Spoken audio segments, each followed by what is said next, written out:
Today's white Americans so fixed that they are not benefiting from slavery in modern times? It touches on deep historical, social, and psychological dynamics. Here's a breakdown of why many white Americans may feel strongly that they are not benefiting from slavery today. Yeah, I get that slavery was this really awful part of our country's history. But really, what does it have to do with me, here in 2025?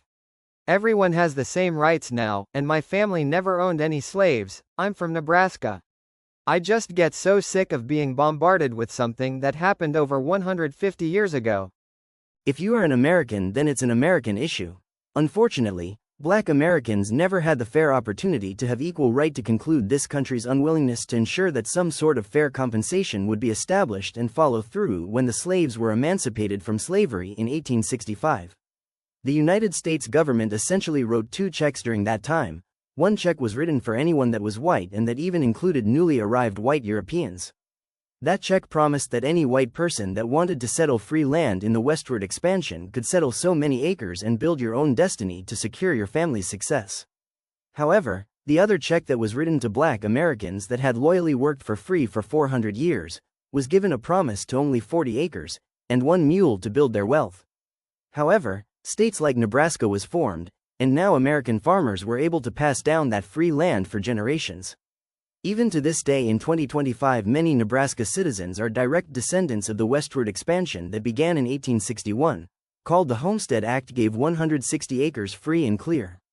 However, newly free Black Americans were never even given the 40 acres and the one mule. Instead, they entered into a new phase of unified states Jim Crow that would enforce another 100+ years of racism, terror, and Black workers faced significant limitations, being restricted to low-wage, unskilled jobs like domestic service, agriculture, and unskilled labor in manufacturing, with Black women often confined to domestic roles and Black men to physically demanding, low-paying positions. The laws and practices of the time were designed to maintain a cheap labor force for the white-dominated economy. White guilt, right? They just want to make us feel like we're forever the bad guys because of something that my great-great-great-grandfather did. But I have Black friends, and I employ Black people. I don't see color.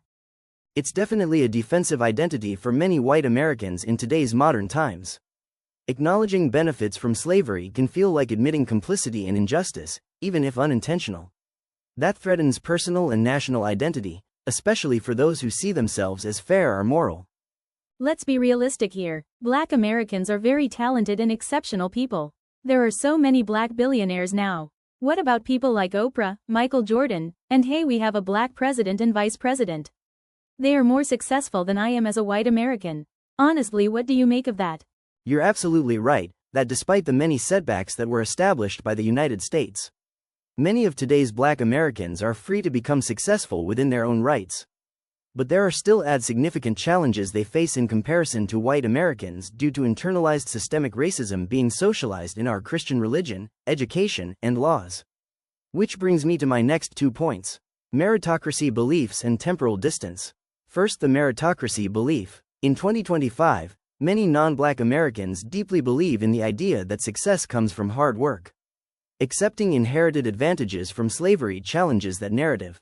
Secondly, then there is the added factor of the temporal distance ideology, because slavery ended over 150 years ago, so some people feel it's too far removed to have any bearing on current realities. This is where white Americans have not only benefited from the benefits slavery, but it now enters in immigrants that were able to establish wealth within this country due to the added stagnation placed in front of Black Americans. Had Black Americans had civil rights in 1921 and protection from racism, their Black Wall Street district would have not suffered a massacre that killed hundreds of children, women, and men. Also, their town was completely burned down, and they were bombed by their white American neighbors. The United States never ruled to compensate the elderly survivors that remained decades after the atrocity. However, many Asian and European immigrants were able to gain all the privileges as new American citizens. Many of their businesses and districts that were established during the California Gold Rush and the mass migration are simply the Ellis Island immigration era. Okay, now I get it. I'm Italian American, and my ancestors that came to America through New York arrived from the old country. We have had a bakery in our family for 80 years, and on that same block there are a few other businesses that established there as well. There is a Jewish cobbler, a Chinese restaurant, and a few Polish American business. They have all done very well. However, there are not that many Black American shops that are still around. If it were not for places like Harlem or Brooklyn, it just wouldn't be as great. Many of these groups that also face similar systemic racism in America have adopted similar resistance to the past of slavery in America. It was an unspoken agreement to exchange for their silence and support for the American citizenship. However, systemic issues of American constructed racism only reforms and strengthens from era to era.